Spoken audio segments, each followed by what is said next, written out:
not going to touch this table. Hey, Tony Jones, Russell Rathman. Hey, how are you? Hardest Question video blog. Ordinary 19. Yep, it's keeping it ordinary. So here's my challenge to you to preach on this text. All right. I want you to preach a first-person sermon All right, I can in do the that. person of the boat.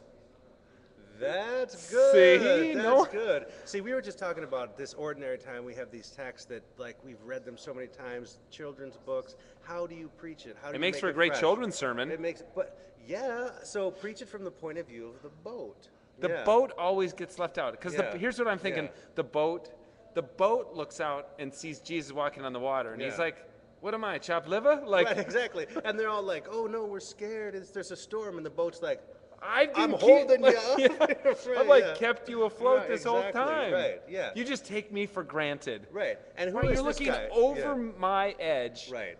to see who else is there. Right. Yeah. And this guy on the water is going to you like, "Oh, why did you doubt? You of little faith." I'm not asking you to have any faith at all. Just sit down.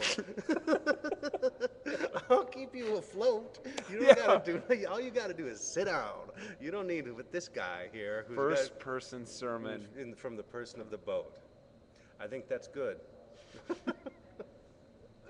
When Jesus walks on the water, I mean, there are all sorts. This is just. It seems like last week it was feeding the 5,000. Now it's like Matthew's trying to pile on. Look, I'm going to give you a bunch of miracles. Does that convince you? Yeah, right. That this guy's special? Okay, that's a good way to look at it. Yeah, so this is like these miracles. Catalog of miracles. Catalog of miracles. And so it is to say, okay, Jesus is the Lord of nature, right?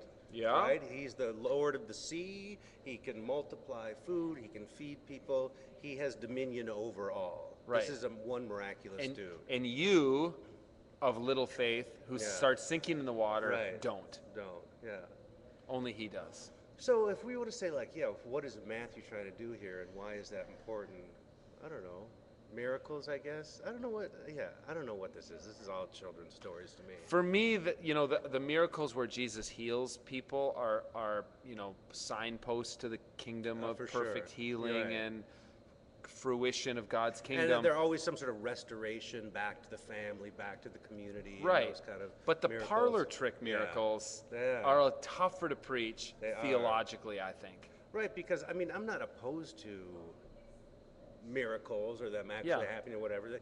I just don't know what to do with them. But just go like, wow. One word sermon. Yeah. That's amazing.